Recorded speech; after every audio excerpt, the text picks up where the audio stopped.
Hello, good evening, and welcome. I'm Susan Brown, Acting Head of Textiles and curator of the exhibition Made in America, the Industrial Photography of Christopher Payne. Thank you all for joining us for what promises to be a very exciting conversation. As a design museum, we aim to inspire curiosity about all aspects of the design process, from first concepts to finished products. One aspect that we're not often able to show is the moment when objects actually come into being, usually in a factory. Chris's photographs reveal how things are made with astonishing clarity and elegance. They also deeply honor the skills of the people who make everything around us. Chris trained as an architect, and he said that he uses photography the way architects use drawing to understand how things work. For the past 10 years, he's been crisscrossing the country, documenting the constantly evolving world of manufacturing, from the New England textile mills that were among the country's founding industries to the latest investments in microchips, robotics, and commercial space travel. Sometimes he pursues this project out of his own passion and persistence, and sometimes he's commissioned by major publications like National Geographic or Scientific American. Tonight, we have with us Kathy Ryan, the multi-award-winning, recently retired photography director for the New York Times Magazine. Kathy and Chris worked together on dozens of projects, ranging from what does the U.S. Space Force actually do, to a very memorable visit to the Peeps factory. Together, they've taken us on fantastic voyages into the making of all kinds of things: cardboard, pencils, pianos, and roller skates, electric vehicles, carbon-negative carpets, Airbus jets, and much more. Chris and Kathy will be joined by Rachel Slade, a journalist whose work explores labor, history, and economics. She's the author of the best-selling books Into the Raging Sea, about the 2015 sinking of an American cargo ship, and Making It in America, which gives a wide-ranging history of globalization's impact on American makers by following the story of one family business in Maine.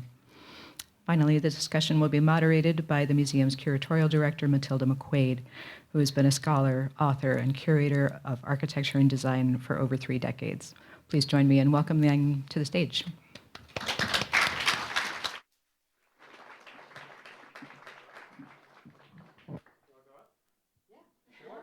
That's why we're here. That's why we're here. Thanks, everyone, for coming. Thank you, Susan. Did you introduce yourself as the curator for the show? Okay, all right, I want to make sure that was clear. And this is actually the first photography show we've had at the museum, so it's quite. Chris, you should feel extra special. I feel like I've won the lottery. Yeah, you have. Yeah, I do. So for those who don't know how you got into the world of industrial photography, which I hope you will also explain what industrial photography is, can you talk a little bit about how you began? Sure. Well, I'll let Kathy talk a little bit about what makes a good photograph. Well, that's her. But you are how you began. I'm trained as an architect, and can you guys hear me okay? Great. While I was doing architecture, I also developed a fascination in photography, and I did a couple of books my first book was on the making of how the subway system is powered, and then I did a book on abandoned state hospitals around the country. And in 2009, 2010, I was in this creative void because I just finished Asylum, and I stumbled on this mill in Maine that my mother said, you should go check this place out. And it reminded me of the state hospital workshops that I'd photographed for Asylum. And so all of these institutions were self-sufficient, so they made everything on site. But they were long abandoned and in disuse. But they all had this sort of a textile component to them. They made clothing and shoes. And I stumbled on this mill, and here was this 19th century, early 20th century mini little factory that had been just chugging along for the past 100 years. And I said, this is kind of interesting. And so from conversations with the owner and the employees, I learned of other mills in the Northeast. And being from Boston and the New England area, I was sort of always conscious of the textile industry as this backdrop to growing up.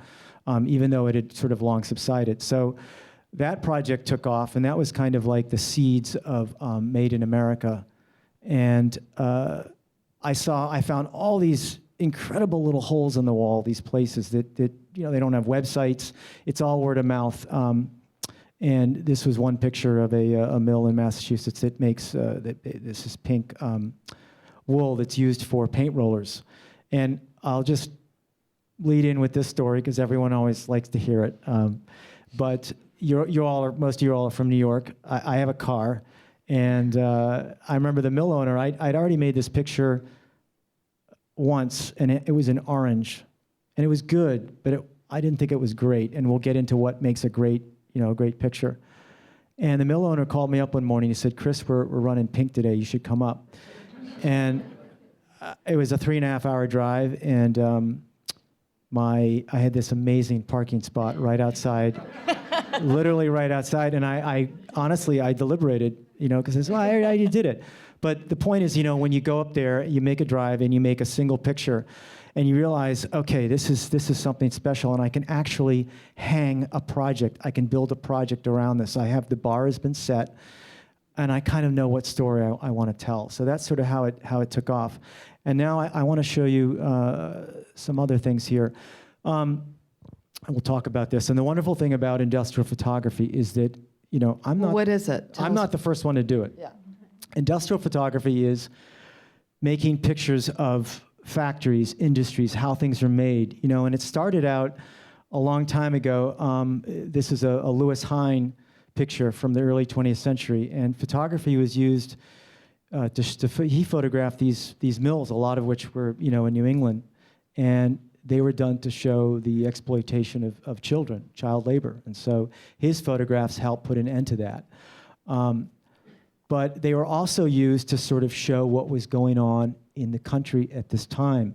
They were used to show, what this country was capable of on the eve of World War I, its industrial capacity. And later on, you see these photographs being used because these are like new technologies, and the companies want to show them off. And later, I'll show we'll see some pictures of the photographers during the Great Depression, the New Deal, where they were employed by the government to kind of go around and to kind of celebrate, American life and American activity. And then later on, industrial photography was used during the war as propaganda to sort of, uplift the nation's spirits. And then sort of in the 40s and 50s, you really see it come into its own as this commercial vehicle to sort of showcase what companies are doing in annual reports. Life magazine, they were eager to open their doors and let in photographers, and that's something that doesn't really exist anymore. Can I point something out about this photograph, by the way? A lot of people talk about the impact of automation on working people.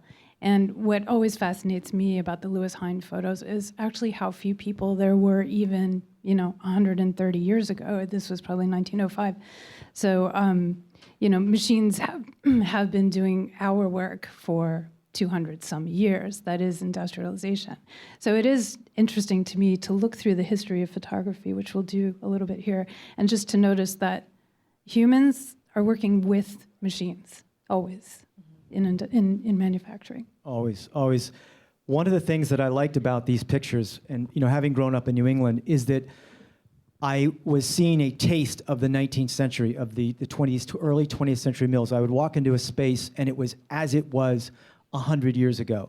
And it was like, literally the cliche is like stepping back in time. But I could also speak with the people who'd been working at the mills. And I met one woman who'd been working in the same building for like 60 years. I'm not joking. And your jaw drops. And then they say, my parents did this, my grandparents did this. And all of a sudden, you were looking into their eyes and you were looking back into the 19th century. So it became this kind of archaeological exercise. And, I wanted to find spaces like this. So, you saw the picture of the little mill by the river. You saw the picture of the pink carters. Those are kind of very, very small places. I wanted something like this. And I realized that it just didn't exist anymore.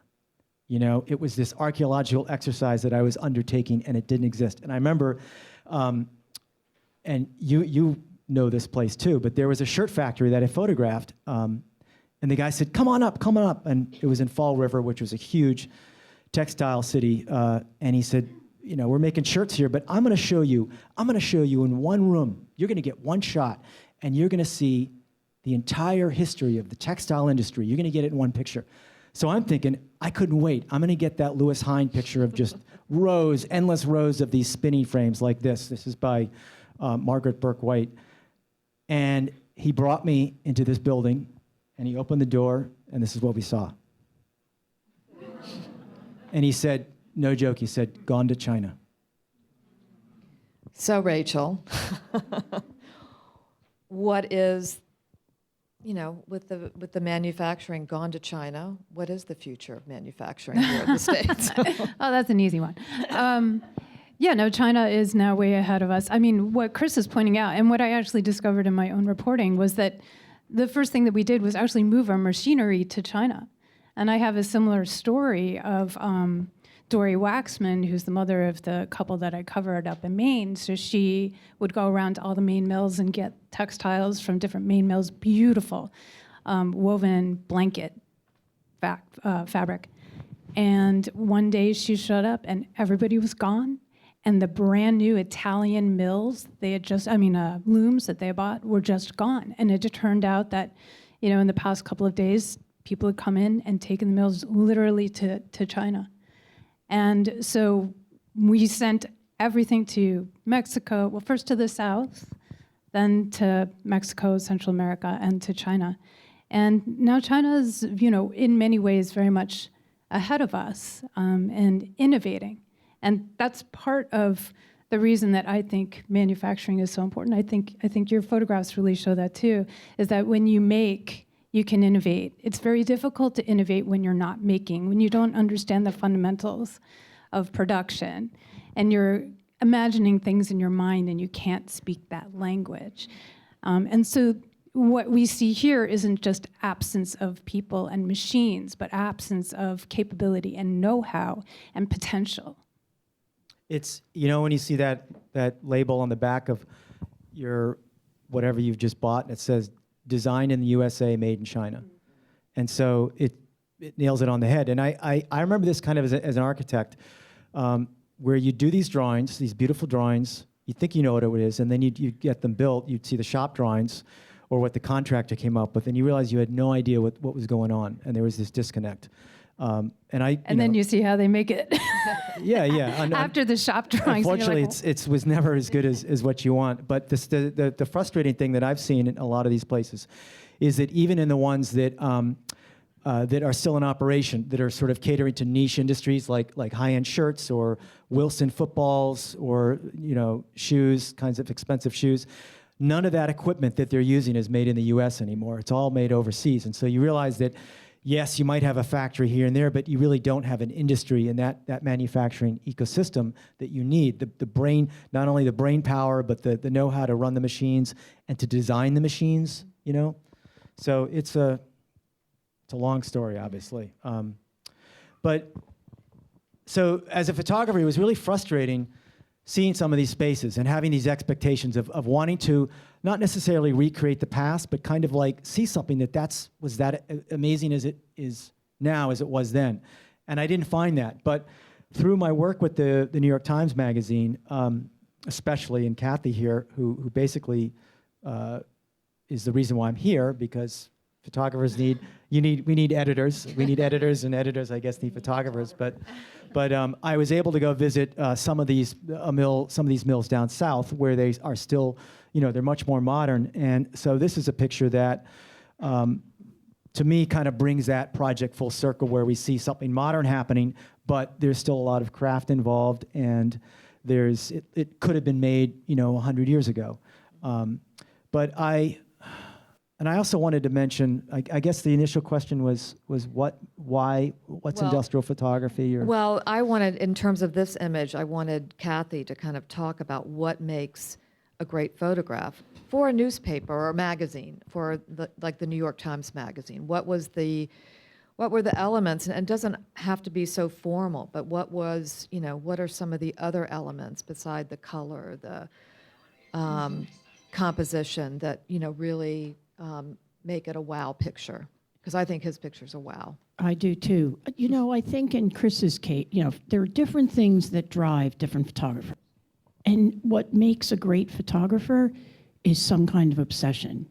In Chris's case, falling in love with the manufacturing process, he became an obsessed man in the best way.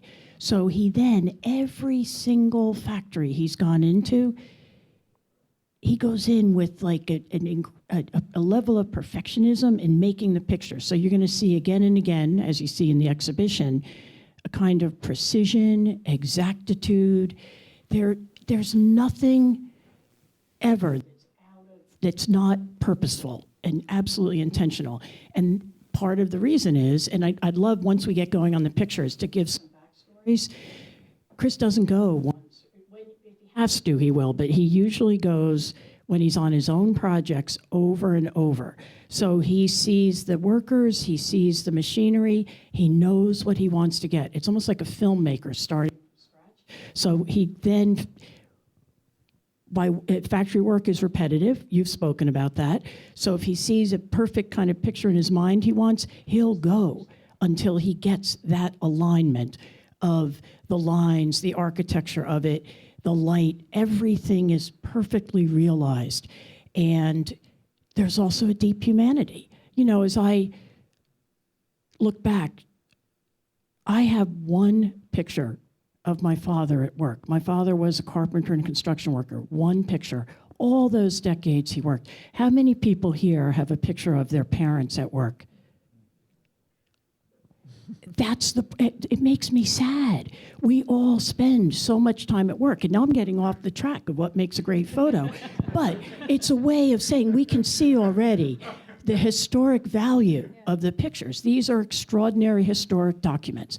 They're right in line with Lionel Feininger or Bernie Sabbath's city pictures, or the Beckers with their constant cataloging of the water towers. They are in line with that. They've got their place in the history books. But they also honor the people in the pictures by taking such care again and again and again to get exactly the right moment that shows them doing what they do and kind of exalts them in a way. So I think it's that combination of the structure of the picture has to be there. The composition, as you mentioned right away, and the light. Composition and light, of course, are crucial. But it takes something else. So I feel like your architectural background laid the foundation for the structural, the seeing, the understanding. Here you've clearly got a, Wes Anderson right down the middle kind of symmetry happening on both sides. Like there's, what you're after and you can bring that home, but it's that other thing that your desire. I love that you tell the anecdote about getting the call that they were running pink that day, but you would have gone no matter what. If you had to give away the car after that shoot, you would have. But eventually, the other thing I want to add with these kinds of pictures is that I've done the research, I've photographed maybe a place many times, so I kind of know what I'm looking for when I find it. And so this, to me, like I said, was sort of a bookend to all the stuff I'd done before, but also the Lewis Hine pictures. You see pictures that other photographers have done, and you say, I want to do something like that. And so when you see it, when you see the potential, everything sort of falls into place. And that's what makes these kinds of pictures so much fun, is that you feel like you're part of a longer continuum. But if I remember correctly, you've talked about, you do all the research, you visit the factory and all that, but these people are working. They're not posing for the picture. And I know there's special lighting, but they're continuing to work.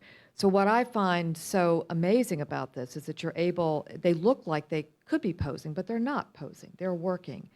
And to capture that that one moment is, I would think, it'd be incredibly challenging. So how do you do that? I don't care. Well, it's just the repetition of the movement. Yeah. And I'm as Kathy wrote in my book, I'm waiting for that peak moment of elegance when that person who's been doing this their whole lives looks almost like a ballet dancer. Mm-hmm. And so there is a grace to, there might be the raising of the shoulders, or like letting their breath out, mm-hmm. relaxation or tensing. but there's that one moment when they really look, it just looks beautiful. And I might be like waiting for that moment, and so it might not be completely like spontaneous because I'm waiting there, but I know how I want them to be represented, and I know what the spirit is, what it feels like, what they're doing, even if it's, there are 50 other shots of this guy and they're probably not quite as good, but you walk into a room and you see someone doing that and you say, that's my guy, that's it, that's the reason for this. Yeah.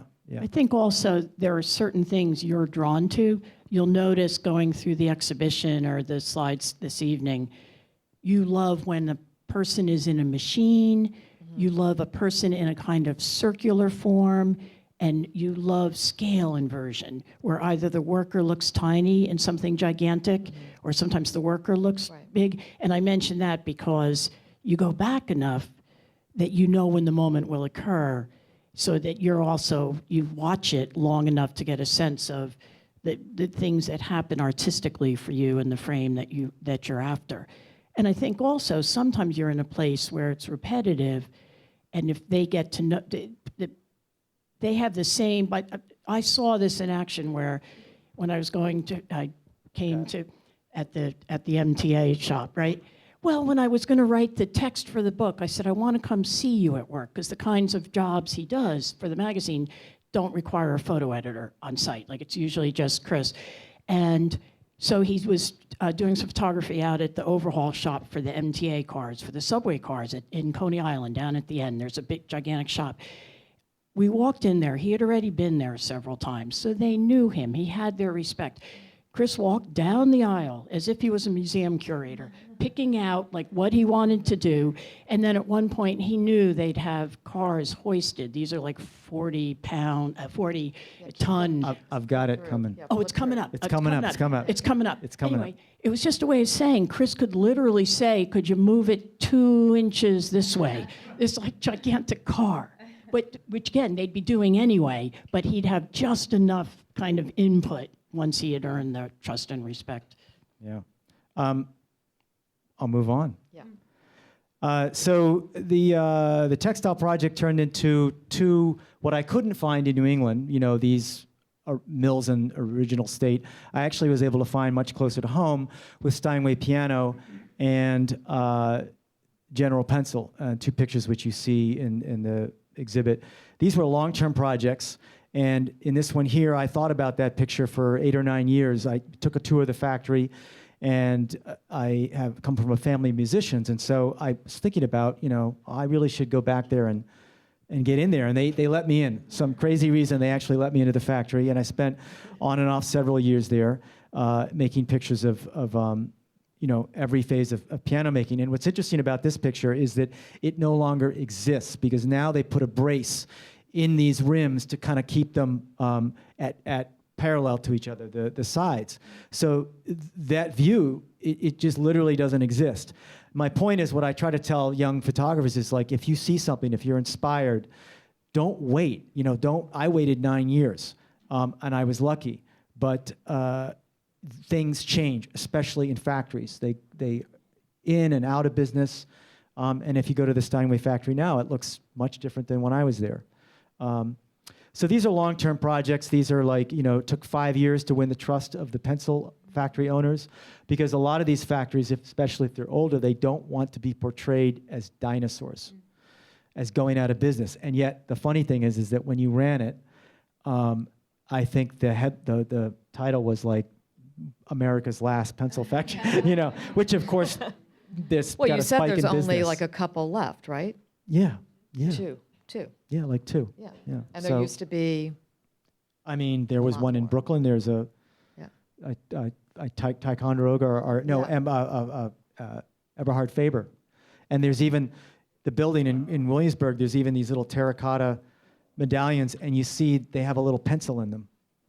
Aw. So, it's like everything, like swing line staplers. I mean, it's just, if you've been in New York long enough, you know what we've lost. But How many people have held a pencil today? Again, it's not even half. No, sorry. We're also some of us are museum people too, so we used to hold it. So it's an even more than usual. Yeah. But I'm curious, Rachel, from your standpoint, why is Steinway, and I mean they're kind of different extremes. Like Steinway is very kind of high, they're very expensive, and then the pencils are everyday. So how do they survive? Yeah, How- I was actually curious about that because when I looked at your list of photos and I saw that this was coming, I was like, okay, why does General Pencil still exist? And so I started to dig into their website. Obviously, they're part of a conglomerate of artists' tools, but these are high-end artist tools, right? And that's what I keep funding in my work. There are two things that we manufacture in the United States. One is military, right? Anything for the Department of Defense, we're really good at that. And actually, a lot of the aviation stuff that you show is tied some way to military, desire for military contracts or actual military contracts. And then the other thing that we do that remains here is niche work. So obviously a Steinway is a niche product, very high-end. You're willing to pay for the fact that it is beautifully crafted and you would not compromise on your piano if you are that kind of musician. And it's the same for artists, I would imagine, with these beautiful pencils. And their website is clearly catering to the highest end art market. But other than that, Ticonderoga was, they were just your number 2 pencil that I took the SAT with, right? So that didn't need to be made in America. And I saw that they went to Mexico years ago and never looked back. And the interesting thing about Steinway, their biggest competition are their own pianos. Because when you buy Steinway, it's not like you're sharpening it like a pencil. So yeah, it's challenging. They have to keep selling more pencils. So those personal projects were great launching pads. They were sort of incubations that allowed me to develop my style, show that I was not just in it for the short term, and it got Kathy's attention, thank God. And I started getting these really great commissions. One was to follow the making of an Airbus plane from start to finish in Mobile, Alabama. Airbus is a major competitor. There are basically 2 big plane manufacturers outside of Asia, Airbus and Boeing, and Airbus wanted a foothold in the States, so they built this big final assembly plant in Mobile.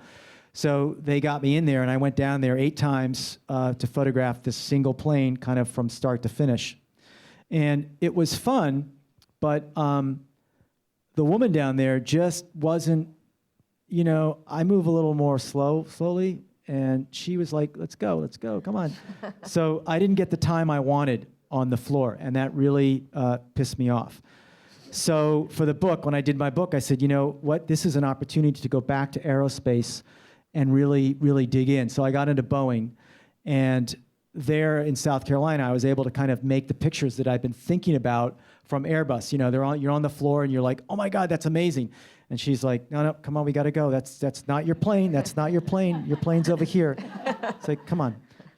So I got to dig a little deeper, and you realize that factories don't exist on their own. Very few factories, except a place like Steinway, where they really make things from the ground up. Airplane factories are the final assembly plants, receive parts from all over the world. So this brought me to Kansas, to Spirit Aerospace, where they build the fuselages. And it was one of the few places that I've ever been that really felt like the pictures I'd seen, from long ago. It had that scale, that abstraction with these wonderful green fuselages. So, this is me calling them up, begging them to come in, saying, I'm working on this book or the show. Can you give me a couple days? It's like Steinway and General Pencil. I realized I needed to get tight, and I needed to use lighting because the factories are cluttered. They're romantic when you walk in. They're very evocative, but being interesting doesn't necessarily make it photogenic. The great thing about a plane factory like this is it's so big. All I can do is just show up and pick the right spot. And so there's a wonderful freedom of just, all you got to worry about is the composition and the timing. But there's another picture from this place up there that I did use lighting, and that's sort of what I wanted to talk about. And this brings us kind of back to the history of industrial photography. And so I stumbled on these. This is Alfred Palmer. He was one of many photographers who worked during like the New Deal. He worked for the Office of War Information, and they sent him around doing propaganda photos for these factories and these aircraft factories, a lot of which were like in California. And I was just blown away because I immediately realized he was shooting on 4x5 film, which I did that at Steinway, and that was hard enough because, you know, it's a sheet of film. You've got to put it in this old camera. You go under the cloth, and you've got one shot, you know, or you do another sheet, and it's expensive. It's time-consuming. You can't see what you're doing. And then I realized, wait a minute, he's using strobes. He's using high-speed photography to kill the background. Those little dots you see are the overhead lights.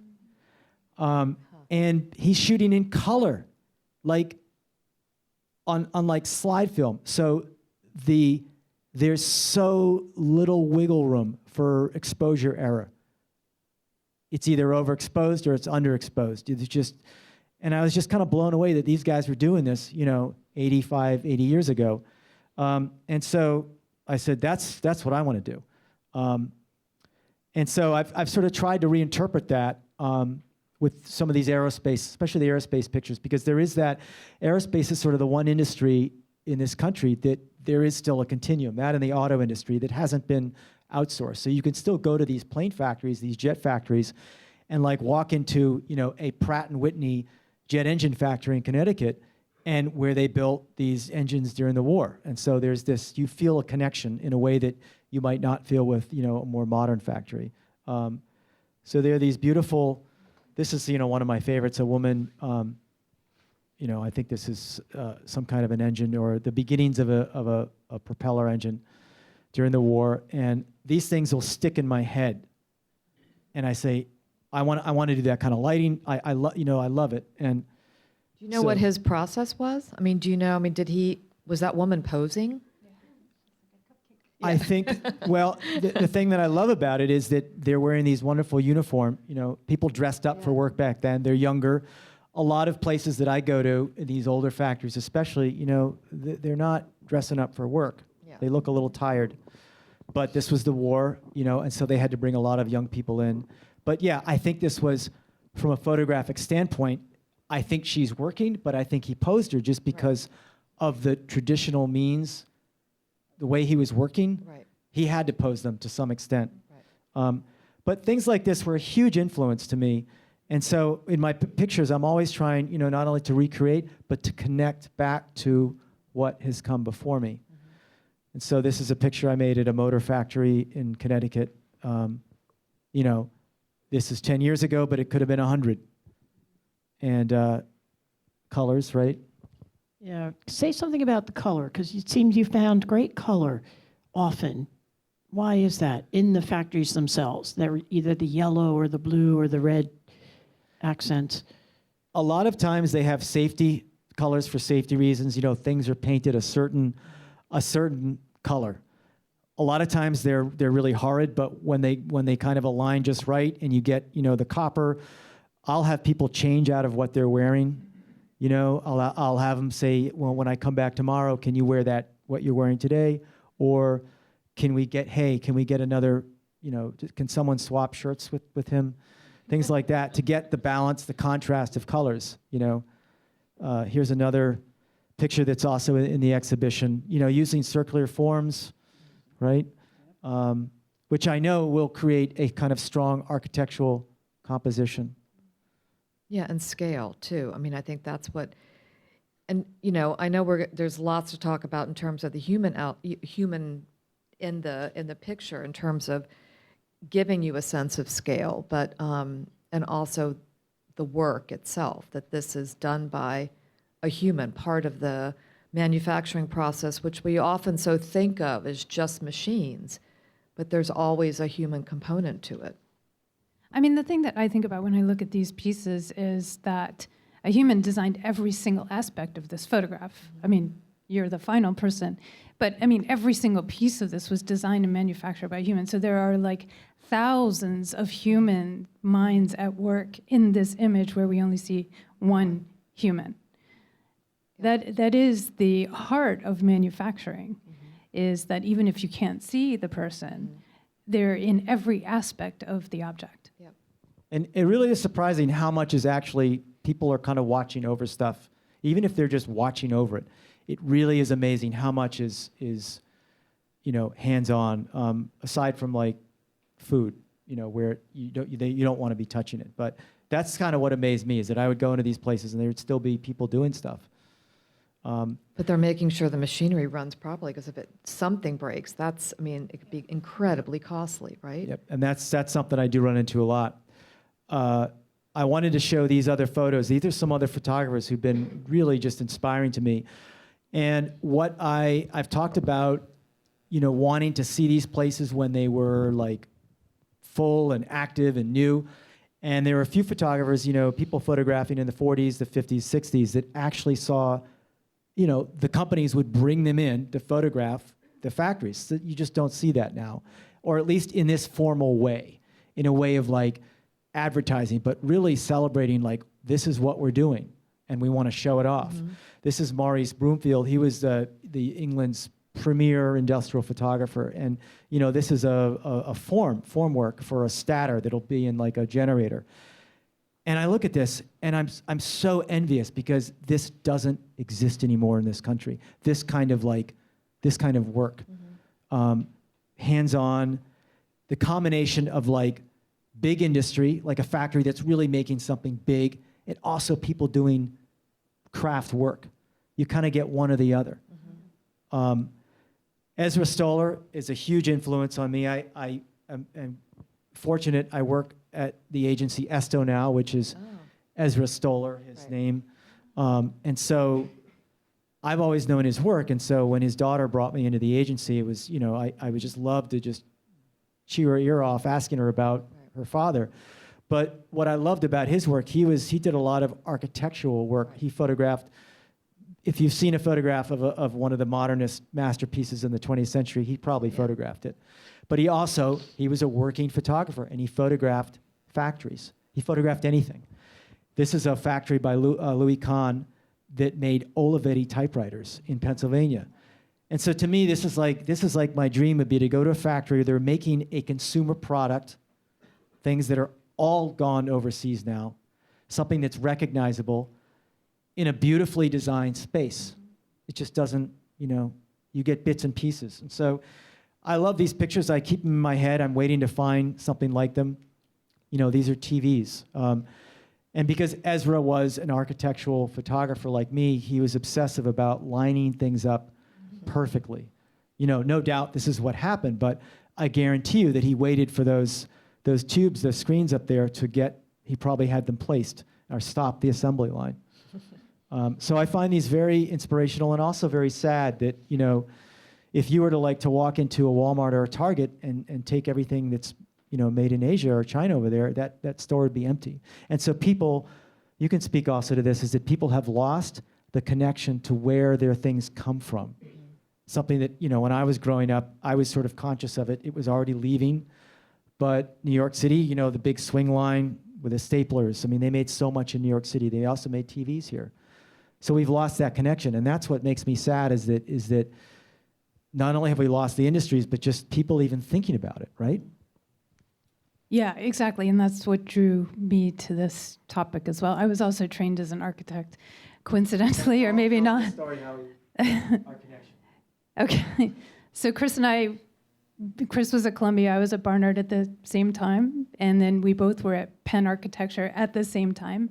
And we didn't know each other. And when I gave my first book talk in Cambridge, Massachusetts, I got there early, as I usually do, because I'm compulsive, as obviously Chris is much more than I am. And I was walking through the bookstore, and I found this amazing book. And it was big, and it was heavy, and it was expensive, and it said, "Made in America." And the photographs were outstanding. And so the first thing that I said was the first thing I said after my book came out when I was speaking to an audience. I said, look, things are still made in America. Look at all these beautiful photographs. And that's how we got connected. Somehow somebody told you that that we had found each other. But in any case, what were we talking about? The fact that people, younger people, there's a connection that's been lost. Right. Absolutely. You know, part of what drew me to this question also, and this might be part of it as well for you, is the question of labor and how people connect to each other through labor. And so a lot of my work when I wrote about manufacturing as well is the idea of collective bargaining and organizing, and also the democracy, the democratic system that is manufacturing in many cases. I mean, we have, I believe, the head of a car company right now, one of the major car companies. She started on the floor, right, manufacturing cars. So there's this sense that in manufacturing you can start on the shop floor, making things, learning how to make things, even innovating at that level, and then working your way up. There's this democratic ideal. It doesn't always happen, obviously. And what I love about your photographs too is just the dignity in work. You know, a lot of Americans say, I would never want to work in a factory, and yet when you look at many of your photographs, there's a peacefulness about being able to work with a machine at that intimate level to create something so perfect, so beautiful, that somebody else can use. And a lot of people I do meet they're very proud of what they do. They're very happy. I mean, of course, I tend to gravitate to the ones who are, want to talk to me. But you can single people out, and overall they're really proud of being able to go home at the end of the day and say, I made this.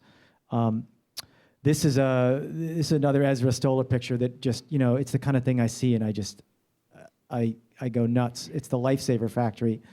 I'm so envious that they hired him. Like, when are they going to call me to shoot their Lifesaver line? But so these things stick in my head, and I say, well, if not Lifesaver yet, why don't we go? Let's do Peeps. So I've been to many candy factories. But you mentioned the lines going down, right? Mm-hmm. And when I was at this factory, I shot it for NYT Kids, New York Times Kids, which was a great section where you can really they talk about every little. Well, I'll show you an example, but it's a deep dive, much more than I usually get to do. But when we were at this factory, I'd watch the videos, and you talk to the editor, you talk to the writer, and everyone, it's this team, it's like, okay, we got 2 days in here. What do we got to get? You got to get the conveyor shot, right? Because it shows this parade of Peeps. When I get there, the main line was down, and the guys are like, oh, it'll come up in 30 minutes. No, don't worry. This is right before Easter, right? A couple hours later, it's still down. And that's sort of the end of the day. And then they're like, don't worry, tomorrow morning, it's going to be up. And I'm sweating this, right? Because this is the money shot. You need the money shot. And it was down the next day, too. So I'm freaking out. You don't want to tell the editor. You don't ever want to say it, because you guys will always text me and say, how's it going? How's it going? And I'm usually having a bad day, right? But we went upstairs, and there was another line, a smaller production line, half as wide as the one down below, the main one, but it had this S-curve. Mm. And I had never seen the S-curve. And the point is like, you never know what you're going to find. You can leave no stone unturned. So I love you're excited by the S-curve. But can I also? Yeah. So Chris told me after this assignment that Rory Walsh, who was the picture editor working hands-on with him, who was probably sending those texts, how's it going? And she had said, we really need to have that conveyor shot, the conveyor belt. Great photographers often don't want to necessarily focus on something that comes easily to them. And Chris has said to me that sometimes what he calls the inventory picture doesn't interest him just because it's easier. And when she said to him, we need it, Chris said to her, that's low-hanging fruit. And Rory said, it's fruit nonetheless. So it's partly thanks to the photo editor, too. I love when you told me that story. She said it's fruit nonetheless. And you loved it. Yeah. Well, it's true. You go. It's hard to convey how big these places are. Some of them are the car factories are so big you cannot see end to end, and you go in there and everywhere there's a great picture because you've never seen it before, right? So I'm walking around and I'm like, oh my God, look at that, and you don't know what's going to be approved or rejected. And I remember going to the candy factory in Colombia to photograph for the magazine, the candy, Yep. And the other editor, Christine Walsh, I was freaking out. I didn't know where to start. I said, they're never going to hire me again. And Christine's like, just focus on the beautiful. Like, you don't have to explain how everything is made. The audience, the viewer can fill that in. We can write it with a caption. They don't care. They just want to see something beautiful. And so you need the beauty to bring the viewer into the picture, to hold their gaze for more than, a second these days. So I hate to say it, so that's where, the low-hanging fruit comes in handy. But we also talked at some point, you and I, about the fact that Chris was saying, for him, there's a tug of war between the beauty and how things are made. Just personally, his interest in showing how the process is done is huge. So the artist in him sometimes has to kind of duel it out with the person who so wants to actually always see exactly how it's made. So I love that, because that's an unusual challenge for a photographer, to have these two things. One, the obsession with how things are made, the process, and the other, of course, with making a beautiful picture. Well, that was one thing that interested me, is like thinking about some of these, your mentors, some of the photographers that you showed, and how much, they were documentary photographers. They were documenting, periods of, kind of life at that time. How much of you feels like you're documenting, or do you come to it with kind of a documentarian kind of approach? Being trained as an architect, there's that impulse to, show like, this is how it works. Mm-hmm. If I don't show all the information, then I've failed. Then I've failed the client or whatever. You need to, but it really is ultimately about the feeling. And so in the beginning of my career, I worked a lot for the National Park Service. It's an organization called Habs Hair, where they send students, architectural photographers out, historians out around the country, and you document an industrial site for the summer. And so it is their job to make beautiful drawings and pictures, but they have to show how things work. And so there's always that burden, I feel like, that's why I don't want to just take a superficial picture. It's got to be a balance. And what I really strive for is that sweet spot, that aha moment where you see how something's made, but it's also beautiful. And so like a picture like this is a perfect example where you kind of see something on there that's a warp yarn. This is, I think, some kind of synthetic fiber in England that Maurice Broomfield photographed. But it kind of hits all the right notes. It's got the great diagonal composition that's unusual, looking down from above. You've got the outfit, and you have her doing something. You sort of understand a little bit about the process, and it's also beautiful and colorful. And so I think of that when I make, a picture like this at the Utrecht Paint Factory in Brooklyn. How can we show this process of milling the paint, of making sure that paint is the perfect consistency? How can we show it in a way that's not just straight on, and show it from a different angle with lighting, but getting that movement perfectly, which is the right balance of information and beauty. Mm-hmm, yeah. Mm-hmm. Great. And then I wanted to just to talk more about like the person. You talked about honoring the labor. It's very easy for me, because I love machines and architecture stuff, to get fixated on the planes, and I see a lot of people working. I see a lot of people doing things over and over and over. And so it's hard to sort of separate, the process and this amazing machine or thing that they're making, and really notice the person sometimes, And that's why it's great to have all these industrial photographers in the Pantheon, because they are each kind of good at different things. And this is Chris Killip, and also Gordon Parks was really good at this, where they're going into a factory, and they're just focusing mostly on the people Right. to kind of tell like the human labor side of Right. things. And so Chris Killip, this is a great story. He's an English photographer, and he was hired by Pirelli to photograph their tire factory. And he went in there, and it was so dark and dirty that he realized, I got to shoot this almost like a fashion project, because he'd done fashion photography. I've got to shoot this with a strobe. I've got to treat these people like fashion models.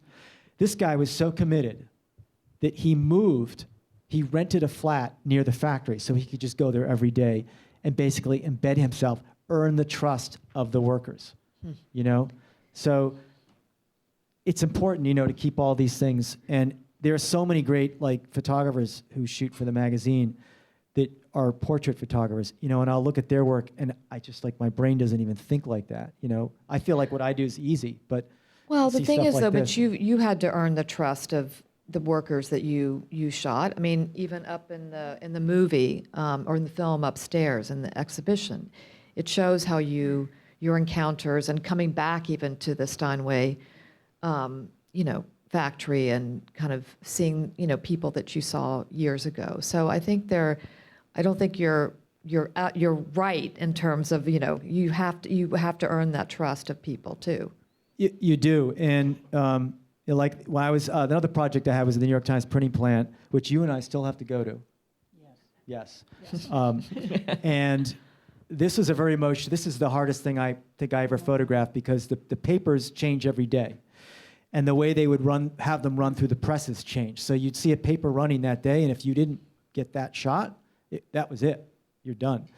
And I really, really struggled with this for many years. I'd go back there and I would just wander around and and leave empty-handed. And they had old pictures on the wall of what the press used to look like in the 40s when it was in Times Square, and the guys are wearing the little hats with the newspaper, and they've got their like blue jean, you know, their dungarees. They look like sailors.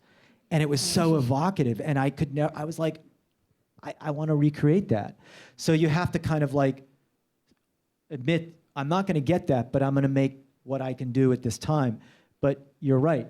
A picture like this, and like the other one, it's about the person. Mm-hmm. Without that guy there, right. It's nothing. Right. You just have a piece of paper and you have a black, a void. Mm-hmm. And also the use, I mean, the focus on the hands too, which I think you've talked about before, and how important that is. Also, just before we leave the Times printing plant, I wanted to just tell a quick thing. So when Chris asked, this was not an assignment from the Times. So it was just Chris wanting to get into the New York Times printing plant. And when he first asked me, it took a while even for me to get access for him, because it's on the business side, it's the printing plant, it's a whole other part of the Times. But I said, if there's one person who documents the New York Times printing plant for history, he's the man. So he got the access, he went many times. We published it, it was gorgeous, and it was in the broadsheet, not in the magazine, but we decided to go with the broadsheet. But a couple years later, one of the security guards at the Times, who had been there many years, was retiring. And the gift he wanted was, it turned out his wife worked at the printing plant, and they wanted that picture that you did of her. Isn't that beautiful? Oh, wow. Which again just brings home the people and the value of having that document of a long working life. Yep. I just love that was the end, the loop of that long journey from you going and trying to get in, and 30 different trips, and then it had a whole other meaning for them. Yeah, when you find that right person doing something that is unique. This was at the 207th Street Overhaul Shops, right where I live. And I see this woman there, and I'm like, oh, is that what that's a roll sign. Oh my God. But it means nothing until she starts, working on it. So is that the time check? Or No, yeah, that was the time check. 5 more Okay. minutes. And then questions. Yeah. So this is just some examples. This is the New York Times kids section with the guitars. So this is where I might have several days at a place. That media access, the importance of having media backing to get you into places. Otherwise, I could have the best credentials in the world. If that person isn't really interested, they say no, because what are they going to get out of it? So we got 3.5 days out of Martin Guitar during the pandemic for the kids section. But then I only had 4 hours at Zildjian Symbol. Wow. So if that's the case, I have to go in there and I have to pick one thing, that aha moment, the transformation of a piece of metal into a musical instrument. And I saw this guy there, and this is where those, honing in on the person makes everything, because they'd already had another guy picked out for me. You're going to shoot that guy today. I saw this dude with his ponytail who'd been there for like 40 years. He was one with this lathe. And I was just, and when I make a picture like this, so I walked away. That's the only picture I made. I made dozens of variations of this. But I remember when I left that day, I was, you were euphoric, because you're not going to get another opportunity to go in there, but you've nailed it, and you've captured the essence of that factory. You don't need anything else.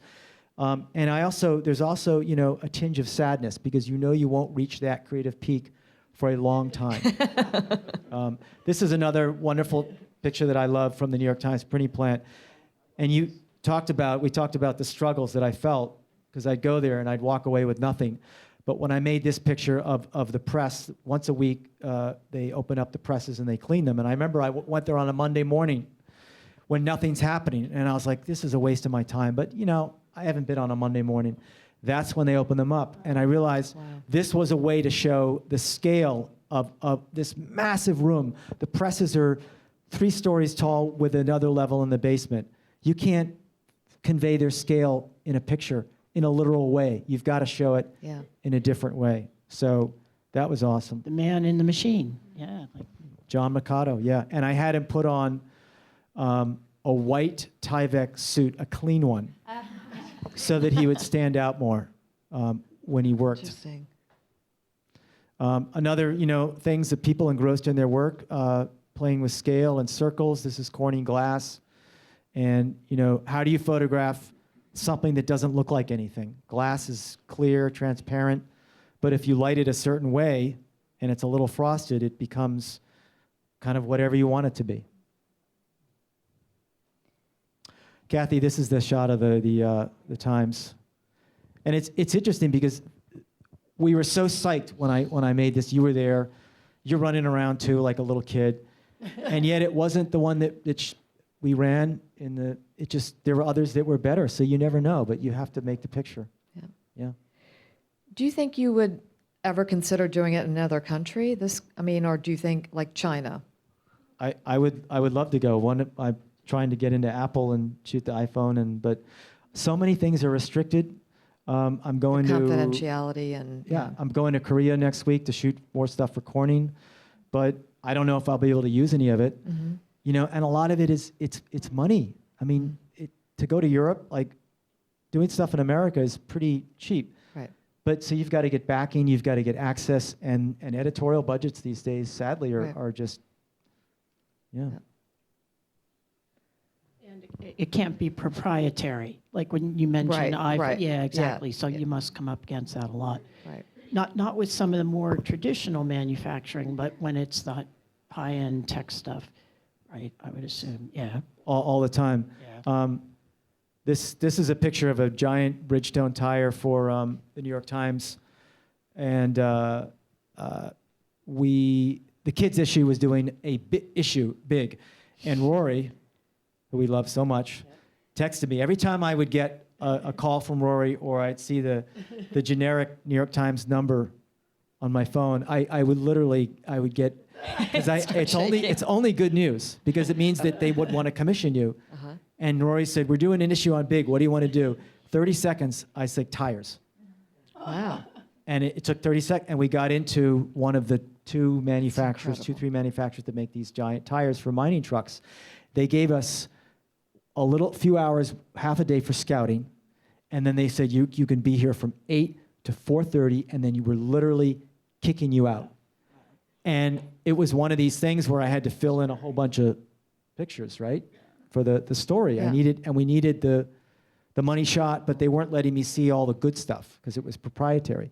And I remember finding this tire, seeing the guy in there sanding, and he was wearing all black.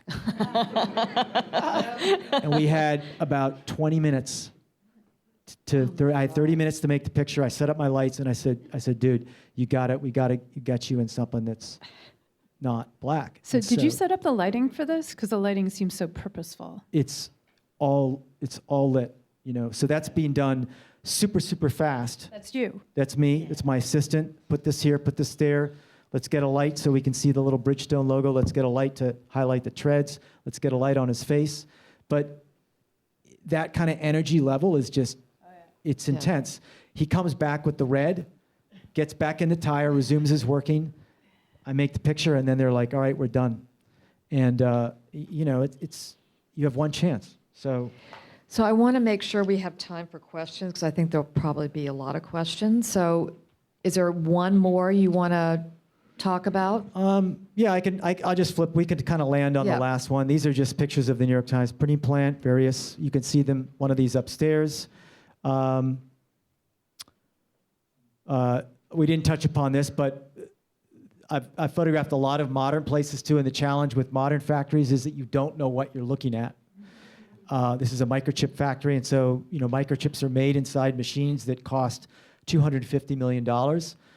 They don't open those up for a photographer. So how do you photograph something that's small, and how do you convey the scale of a giant chip fabrication plant that takes 10 years to build? So you have to come up with creative ways to convey scale and complexity. Mm-hmm. This is something that just came out this week in print in the Atlantic. This is the Roman Space Telescope, and this is at NASA in Maryland. I shot this last month, but I love, you know, who doesn't love science and technology, but you go to these places and you can't get near something. Mm-hmm. So you're limited in what you can photograph, how you can photograph, how long you have in there. Everyone's wearing a suit. And the challenge with some of these newer things, which don't exist with familiar objects like pianos and pencils, is that you don't know what you're looking at. So how can you make a beautiful art photograph that would hang in a museum if you don't know what you're looking at, you know? So that's, you know, it's a huge spectrum. So anyway, that's just where that's the last thing I photographed. That's a good place to land. And then we'll kind of end with this robot, which is, we're seeing more of those. They're not taking over the world yet. And a new Hyundai factory in Georgia, which is making electric vehicles. A GE appliance factory where they're using automation for appliances. And maybe during the discussion, we could talk a little bit more about, you know, the role of automation now in the factories and kind of what's happening now. And this is the last picture of an American flag, which was one of the most moving shoots that I did, because even in its sort of various states of manufacturing, whether it's printed or sewn, you always can see the flag, and it's sort of a greater than the sum of its parts, like this country, I like to think. Yeah, well, and that's what you also mentioned too, about the fact that the factory is one of the most democratic places to be, at least it used to be. So, all right. We will open it up to questions. Raise your hand, and then someone will have a microphone.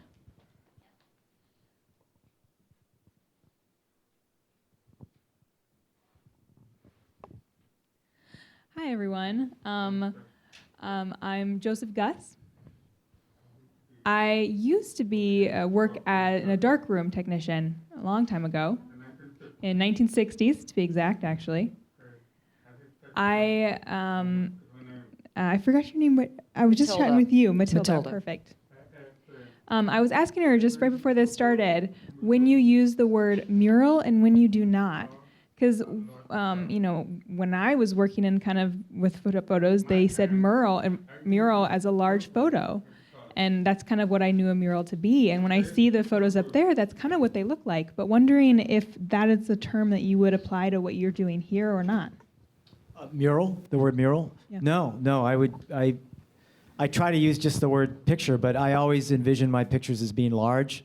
So I still think like a traditional photographer or large format photographer, where I'm investing all this time and energy into making a beautiful, negative or file, as they, it's a digital file now, but so that someday it'll be big and you will experience it kind of in a way that I felt when I was there. But yeah, certainly. I mean, I haven't used the word mural, but I do always think of it as a large print, never meant to be seen small.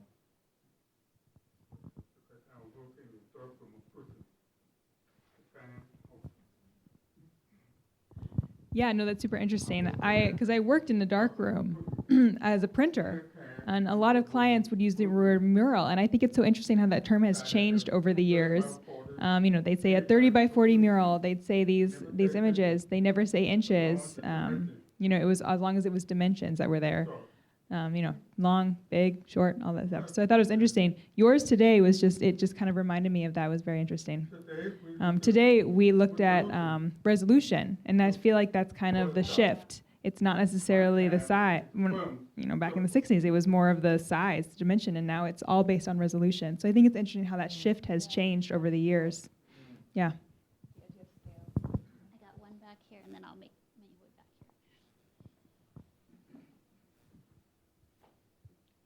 here. Thank you for everything. I do have a quick question. You touched on something really interesting about the kind of opaqueness of manufacturing and supply chain.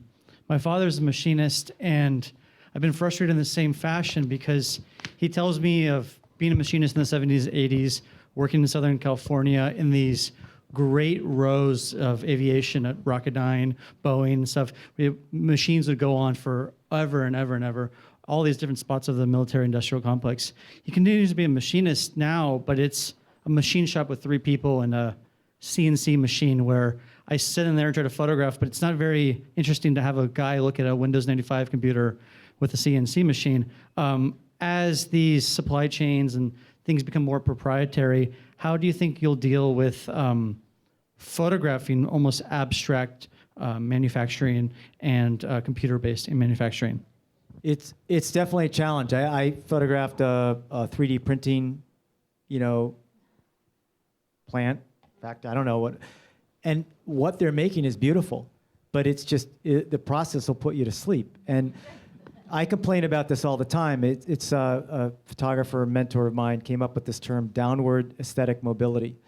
And you see these machines from the 50s and 60s and 40s that were more beautiful than the objects they made. Things that are cast with organic shapes and dials and the numbers cast into the metal.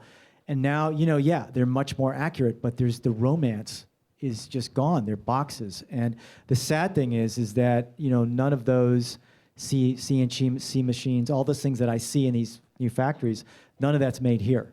So yeah, you're bringing the machines over, and they're automated, and they're great, and they kind of level the playing field a bit. But not only are they no fun to photograph, but there's just nothing sort of, it doesn't speak about a resurgence in industry here. It's like you're bringing stuff over just to kind of fill a niche market. So yeah, what you speak of, the rows and rows of machines, and that's what every photographer is searching for something, and that's kind of actually what keeps you going, is that you haven't yet found that. You make it.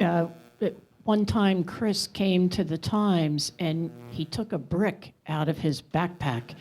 And the reason the brick was there, it was a beautiful old brick from a foundry or something in upstate New York. He knew the year it was made. He saw it in a dumpster on the street in New York, and he climbed in the dumpster. When he sees a really good handmade brick, he gets it and takes it, which I loved. It was like a kid, with the toy. He had this brick that was so beautiful. Every time I pass a dumpster now, I look in just to see if there's any bricks. Kathy, you're not too far off from the, obsessive, like looking in dumpsters. And whatever will make a good, appreciate the stuff on the street. Yeah, that's going to make a good shot, or I got to get in there. Sure. Yeah, no, I think that if I'd shown that brick to you and I hadn't known you, you would have been like, who is this person? Yeah, but I trusted you. I knew you knew I was quirky. You're right. yeah. We had known each other a couple of years at that point. Yeah, Otherwise, yeah. But I do want to add that the apparel industry, which I was most drawn to, and this is not textile, this is apparel manufacturing. So much of it is handwork, and I love to talk about this artist in Switzerland who had a shirt manufacturer. This is just your basic button-down white shirt, right? And she had a manufacturer, a woman, make a shirt. And she put black ink on this woman's hands before she started. And when the woman was finished, she hung up the shirt. It's a white shirt and it's practically black because it's so covered with ink. And it shows you how much handling is involved in making something that we just don't even think about. So there are still many objects that are almost fully handmade, and apparel certainly is one of them. And of course, that's one of the industries, that was like one of the first industries that we offshored because it is so labor intensive. Hi. As a daughter of a tool and die machinist, I love your work. I wondered if you had any stories from the people you photographed that are memorable to you that you wanted to share. There was one guy. He's not in the show, but he's in my Steinway. If you go online, you can see him. His name was Wally Boot, and he was called a final tone regulator, which is a fancy word for a piano tuner. And at Steinway, he was the last. They have a bunch of these guys, and he was the last hands that would touch the piano before it was sent out. He'd been there when I showed up there. He'd been there almost 50 years, and he was older. He had a look to him, and he had they work in these little sound booths. So they wheel the piano in, and you have your little world. And it was just full of all these celebrities coming there to get their picture taken with Wally. He was kind of famous in this in the piano world. So his rooms were just full of stuff. And it was so. But what struck me was that the great thing about working with him is that I could go in there, and he had no schedule. He was been there so long. Like other parts of the factory, I would get yelled at for taking someone's time, or what are you doing? Like you're slowing down the line. Wally was like, I was safe in Wally's world. But what was really interesting about Wally is that he was this he was a grandfather at that point, and he had a look of, he just wonderful face. He started out at Steinway in the 60s, right? And that there was a picture of him on the wall when he started out, and he was a hippie. So if you go to Steinway now, you see people from all over the world working there. It's basically like it's in Queens. It's whoever was living in Queens, you'd work at Steinway. And there's this wonderful picture of Wally on the wall on strike in the 60s. And he's next to these three dudes who look like they're out of The Sopranos, right? Because Steinway was a much different, it's a factory. It's blue-collar work, right? So this was they were striking. And they're on the picket line in front of Steinway Hall. And there are these big, broody, guys, and they just, and then there's Wally, who's this skinny kid with these big ears and a ponytail, and and I'm thinking of this picture, this kid, he's gonna leave in a week. He's out of here. He's gonna go ride his motorcycle across the country and take acid or something. It looked like this was his summer job, and yet he stayed there longer than anyone else. Yeah, so, yeah. I have many stories like that, but that was the first one that came to my mind. Thank you. This question comes from the photograph you showed of the person working with a human-looking robot. To what extent, from your experience in visiting these factories, do you think it's important that either the assembly line machines or the increasing use of robots resemble humans in their shape and design? Well, I mean, so I've been to a few robotics conferences, and the whole idea of a humanoid serving some kind of purpose is not really. I mean, we're really good for our arms, and when you go to these factories, robots are basically just arms for the most part. They used to be really super dangerous, so you had to isolate areas where there were robots because they would just rivet your face. Fortunately, now they have a few more safety features on them, so you can actually work alongside robots. But for the most part, the idea of a humanoid robot, our body is not really made for manufacturing. Like there's a lot of waste here if you're just looking at it from a manufacturing standpoint. What you want is you want like 500 of these. So what I've been hearing from the robotics industry, at least in my small sample, is that the humanoid robot is not very useful, I think, unless you have something very specific like caretaking, I guess, when you need something that looks like a robot. But in terms of manufacturing, we're not really designed for that. That's why we have machines. Yeah. And these robots have actually been around in automotive plants for many years. I came across this photo the other day from like 1970, a Chrysler factory, and they had robotic arms doing welding, just like you see now. There's a picture upstairs, which, the automotive section, I've got a few pictures of car factories, and a lot of these pictures could have been taken, many, many years ago because the way they build cars hasn't really changed. This picture of the Hyundai plant, I mean, you're basically seeing robotic arms like doing welding and things. You're seeing the dogs going around checking welds, and you're also seeing these conveyors going up and down, which they call them AGVs, automatic something vehicle or automatic guided vehicle, and they will pick parts up and then drop them off. So they're everywhere, but as you said, they're doing jobs that people shouldn't be doing. And it's the 4 Ds, I was told. It's like dangerous, dirty, dangerous, dirty, dull, and maybe demanding or something. And so everywhere I've seen, it actually really helps because you go nuts, doing the same thing over and over and over again. Although if I can make a recommendation to people, if you want to see something really wild, Louis Malle made a documentary in 1972 of the Citroën factory in France, and it is the opposite of that. And now you know why they call it a lemon, because every part of the manufacturing was done by hand, and it's a little frightening to look at how kind of cavalier people are like, just bang it until it fits. It's pretty wild. I definitely recommend watching it. You might be able to find it on YouTube. Yeah, I mean, now, you go to any factory, every little part is tagged, has a serial number. I mean, every piece of a shirt, like, it's all traceable. So it's kind of cool that, there is an obsession with quality and making things more efficient. I mean, definitely, I saw this like at this appliance factory in Louisville, Kentucky, called Appliance Park, GE Appliances. There's just a $750 million infusion of cash from the Chinese owner. So it's great. But, there's this obsession.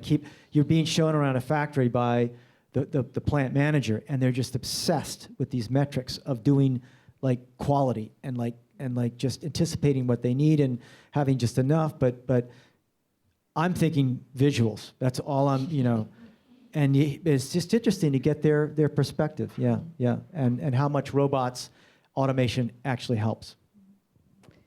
One more question. Oh, this is a lot of pressure. Chris, congratulations. Just stunning, beautiful, luscious work. I wondered, the obvious is, photography is a visual medium. It's what we see.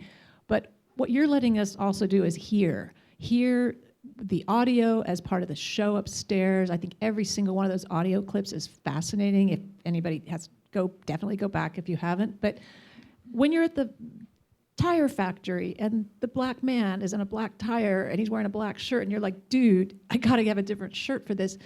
My question is really about, what do you think in your own background makes you a good person about talking to people? Like getting them, as you say, to trust you, like walking into factories where you have this, elite architecture, University of Pennsylvania, New York Times background, and that these guys, these women, these people who are factory floor people, they trust you.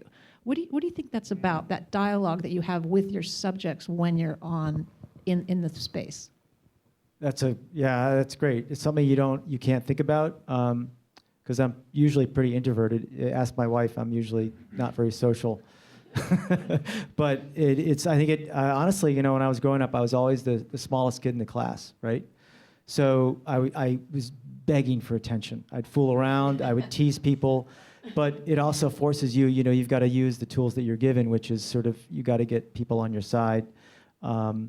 And my mother, who's here, is also a very wonderful, nice, lovely person, and she can chat up a rock, an inanimate object. So I think I learned from her, but it is hard to kind of turn off that introverted artistic side because you're focused on, I have to make this picture or else I'll never work again. But now this person is the most important person to me for the next hour. And, and you have to just get into their head, into their world immediately. And I think a lot of other portrait photographers, are like that. You've got to, you have to know kind of what you want, but you also have to get them to trust you and to bring them kind of around to what, the picture you want. And sometimes you don't know it, but you can't let them, you can't show, you have to be kind of relaxed and self-confident, but not cocky. Assured of yourself, but at the same time, empathetic to what they're doing, and like that woman at the Times, that her husband wanted the picture of her when she retired. So when I made that picture of her that day, it's not in the show, but I made pictures of her before, and I photographed her at the end of a night shift, and she had this horrible pain in her back. And sometimes photographers will lean into that. They know that they're going to get a better performance out of someone if their guard is down, or if they're like, if they're just tired. They don't want someone smiling. And that's what made the picture, is that she was so tired that she had to kind of lean a little bit. And she had this look of like, I've just worked this really long shift. And I knew I only had a few minutes with her, because you have to be empathetic to them. But otherwise, you're getting this. And so I hope that answers your question, but it's something you're kind of always having to practice, and even if at times you're not comfortable with it. Yeah. Did you want to say something? Well, I was also that day that I went to the MTA overhaul shop with the subway cars and saw you in action. I did also, and maybe I'm over romanticizing, I had the sense you did walk in, you had a kind of swagger. You had been there before. The space is vast. Confidence. That was for you. That was for me. And you did, you kind of walked in, but you have to picture, of course, it's huge. But I could sense they knew you were in command of your craft. So I came away from it thinking, that's partly how he gets these pictures. That they knew already from having seen you in action, that you knew what you wanted, you knew how to get there. So I think I came home and just was thinking a lot that it's like working man, respect another working man. Like they're giving you what you need out of recognition. You got a job to do and you know what you're doing. Like I felt that. Yeah, because I have an architecture background, you go to architecture school, you learn a lot of things, but you don't really know one thing that well. So I know just the right questions to ask to kind of win their trust, to get my foot in the door. And I am pretty good at honing in on who's doesn't want to play ball with me, or who's just not interested. They don't want their picture taken, or they're just too busy. And you kind of find you find the people who are friendly, but they may not always make the best subject. So it's sort of knowing, but that, it's knowing what questions to ask, knowing how hard to push, and knowing, if I'm up against time, I've gotten yelled at factories, not by the workers, but by the managers for stopping things. I've gotten kicked out of a golf ball factory, because, but my job is to make the best picture I can make, especially like on architecture shoots. You get people that, what do you do? What are you guys doing? And it's like, my job is to make the best picture for the client, whether it's the editor or the architect or myself. And, if I piss someone off, an hour from now, it's not going to matter. If the line's down, it's not going to matter in the big picture. Like, no one cares. You have to it's all about the work. And if you don't make the picture, then you're going to walk away and regret it for the rest of your life. Thank you, Kathy, Chris, Rachel, and thank you all for coming, and see you next time. Come to the tour.